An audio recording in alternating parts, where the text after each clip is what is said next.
I have received a number of questions already. Mr. Scholze has the question, can you explain how people that suffer from depressions can access the I Fight Depression tool? Is this only possible with the help of a physician or a psychotherapist?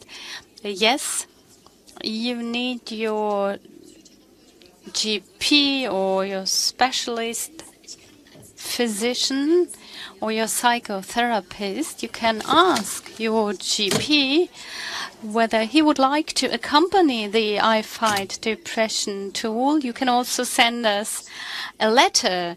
If you put I Fight Depression into the header, then I can provide some material and information, and you can pass it on to your health practitioner in order to get access to the tool. Mrs. Uhlenbusch, here we have a patient representative saying, I'm a patient suffering from a rare disease because safe or reliable diagnosis is the first step in order to increase quality of life. Is this what you do in Hamburg too, that you can use people that have a rare disease as a counselor?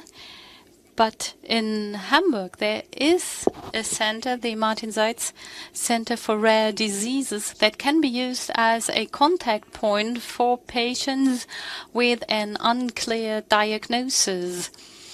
There is an interdisciplinary board. I'm also part of this board. And we take a psychosomatic stance and look into the disease and try to find out what the disease is and what steps need to be taken. Is there a patient on the board? No, there's no patient on the board. Oh, well, this is true, but what we've just heard is what we hear quite often, that it often takes a long time to reach a diagnosis, which puts a heavy strain on the patient, and it's important in order to improve quality of life. Ladies and gentlemen, all those who've joined us online, please seize the opportunity to ask questions to our speakers, but you also have the opportunity to seize this opportunity here. If you wish, just take the microphone. So if you wish, this is a great opportunity to comment. Otherwise, I have some questions regarding the Kundig project, Mrs. Seidel. So the project is Kundig, but you are Mrs. Seidel and not Mrs. Kundig. Sorry for mixing this up. It's quite late already. Mrs. Seidel. So what's the timeline of this project and how can we join this project? Please use the microphone. So in autumn, we will have another 8 courses, and the timeline is that we should be finished by the end of the year. But together with our self-help partners, we're trying to turn this into a manual, and I hope that we have this manual ready in December, and then, well, we'll wait and see. Well, but it's still on the agenda, isn't it? The presentation of Mrs. Schäfer has shown in which direction we are heading, and so I think it fits really well. So are there any questions, comments? So I will take the microphone because I have a smartphone counting my steps, so it's a good thing for me coming over.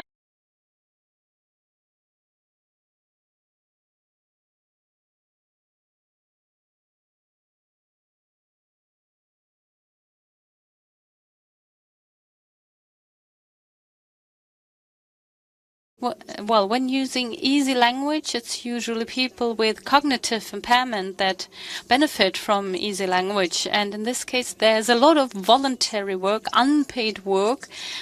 Is this something that we want to support or not? And I'm wondering whether this also applies to self-help groups and peer-to-peer approaches, because, well, maybe it's the same, but maybe it isn't. It's a very specific question. What about the people working there, and well, do they receive any money as a token of appreciation? Well, this is a good question. When it comes to self-help, there is a lot of work done on a voluntary basis. There was a founder of an osteoporosis group, and she finally became a managing director of this association with a 60-hour week. And well, this was unpaid. This self-help is usually based on the work of volunteers. And usually people think it's fine, but then they work on different bodies, filling in for others.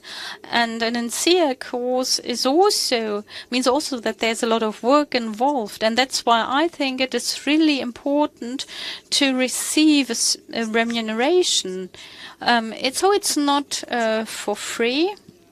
And when it comes to participation, well, we made sure that the patients that are sitting on the board together with SHIs and physicians, that they are also well remunerated and at least receiving a compensation for expenses.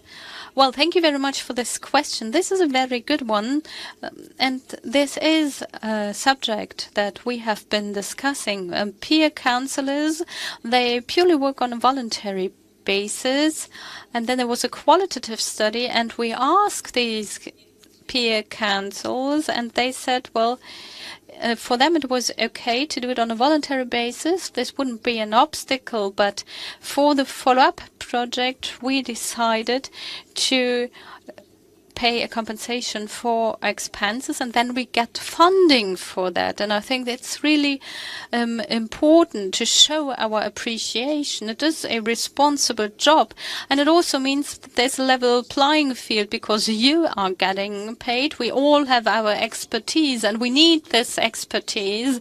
And how relevant this expertise is, especially the expertise of patients. This has been confirmed today. Mrs. Calotti has told us about it, because it is important that she, teaching these classes, can provide help in order to help others. So are there any questions? So we've just heard there is a special unit for easy language at Hildesheim. So there was also a presentation that I once attended with simultaneous interpretation into easy language. This would have been interesting to hear.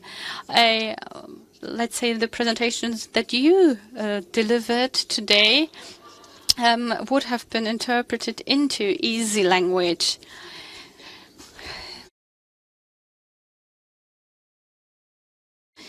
Regarding the discussion about funding, we might start a campaign and collecting signatures among those that are convinced of the success of INSEA, passing it on to the parties, maybe even to the Chancellor.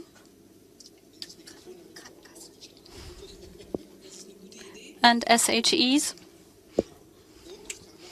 Well, that's a good idea. And has another proposal.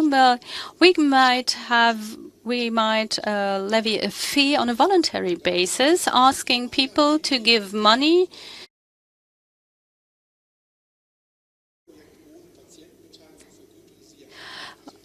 We should only